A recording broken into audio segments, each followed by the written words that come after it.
चला जा यहाँ से, जा, चला जा, जा। तू मुझे इससे अलग नहीं कर सकता, नहीं कर सकता। ये कौन है स्वामी जी?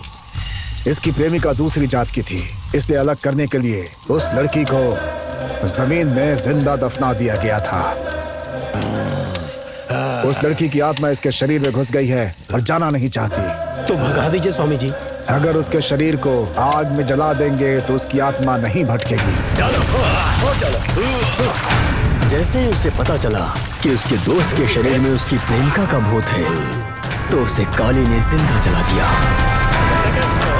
काली का मानना था कि ऊंची जात के लोगों के शरीर में नीची जात की आत्मा आना भी पाप है, इसलिए दोस्त होने के बावजूद उसे जिंदा जला दिया। चलो चलो।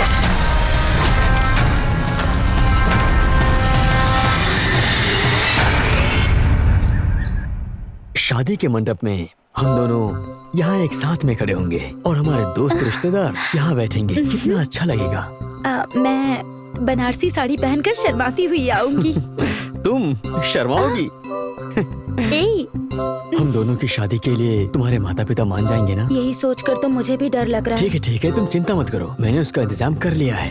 ये क्या, तुम सच कह रहे हो? एक मिनट।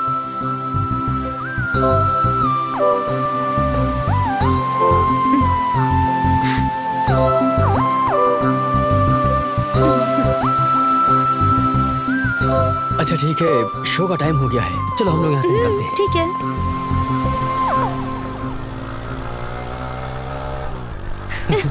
ये किसकी लड़की है? किसके साथ जा रही है?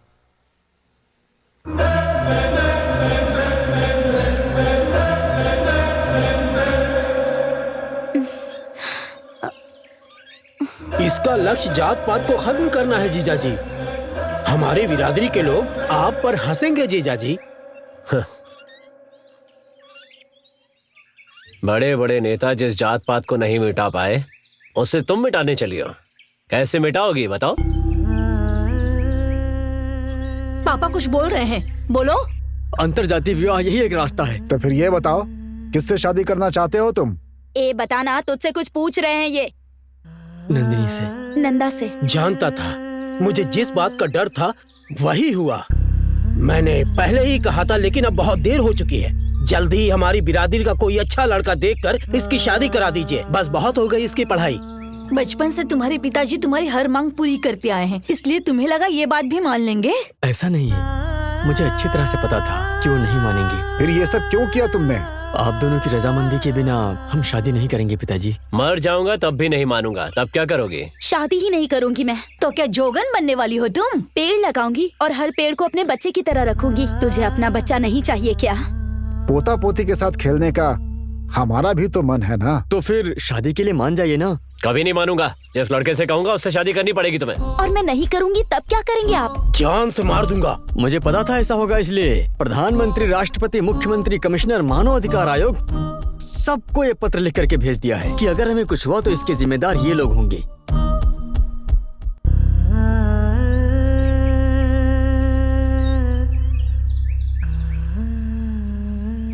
लेकिन कुछ भी हो जाए, आपकी अनुमति के बिना भागकर शादी नहीं करेंगे। हमारी जानकारी के लिए आपके नंबर को अपने नंबर से लिंक कर दिया है। हम दोनों कहाँ जा रहे हैं, क्या बात कर रहे हैं, सब कुछ आप अपने मोबाइल पर देख सकते हैं। जब तक आप लोग नहीं मान जाते तब तक हमारा संघर्ष ऐसे ही जारी रहेगा। सुनिए जी, हे भगवान,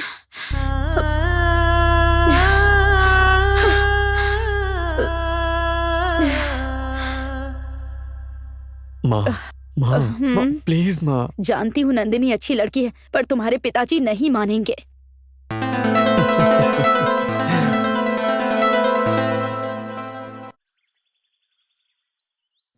नंदिनी, अगर कुछ नहीं खाओगी तो तुम्हारी तबीयत खराब हो जाएगी।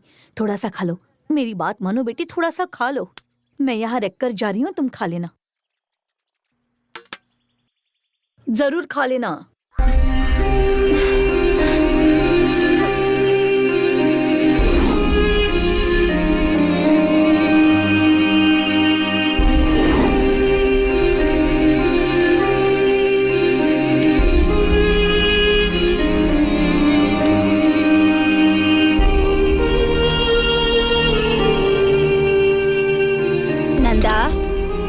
बेटा खाना खा लो।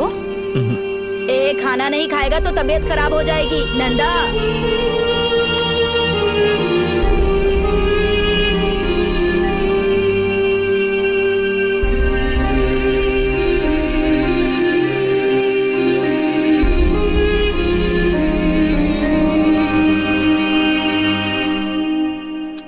डॉक्टर साहब, मेरी बेटी को क्या हुआ है? खाना नहीं खाने से वो बेहोश हो गई है। डरने वाली कोई बात तो नहीं है ना? खाना खाएगी तो वो बहुत जल्दी ठीक हो ये जाएगी। सब आपकी जिद का नतीजा है।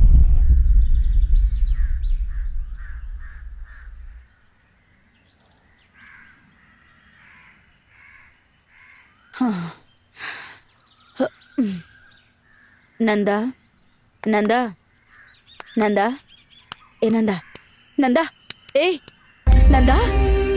हे भगवान, ये क्या हो गया तुम्हें? नंदा आंखें खोल। पता नहीं क्या हो गया मेरे बेटे को। हे भगवान। क्या हुआ डॉक्टर? खाने नहीं खाया इसलिए बेहोश हो गया। खाएगा तो ठीक हो जाएगा। ये सब क्या है? क्यों कर रहे हो ऐसा? नंदिनी की याद में ये सब कुछ कर रहा है, और कोई बात नहीं।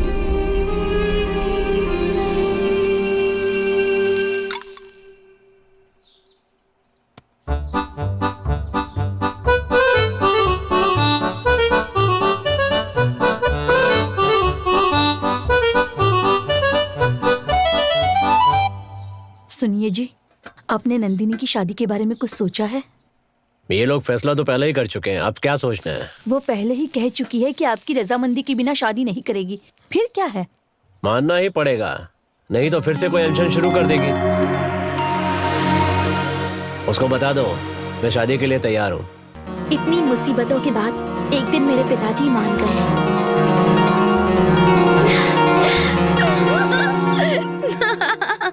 ಎಲ್ಲಾಮೆ ಇನ್ಮೇಲ್ ನಲ್ಲದ ನಡಕೋ ಪಟಾಸು ಸುಮಾವೆ ಕೊಳ್ತಾಮ ಬೆಟ್ಟಿಕ ವಾಸಮಲ್ಲಿ ವಾಸಮಿಸ ವಾಸಮಲ್ಲಿಗ ವಾಸಗೆಲ್ಲ ಎತ್ತುಕತ ನಾನು ಇಲ್ಲಗ ವಾಸಮಲ್ಲಿ ವಾಸಮಿಸ ವಾಸಲ್ವರಿಗ ವಾಸಗೆಲ್ಲ ಎತ್ತುಕತ ನಾನು ಇಲ್ಲ।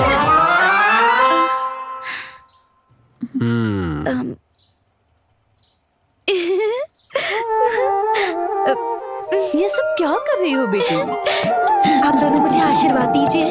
उठो बेटी, सदा खुश रहो।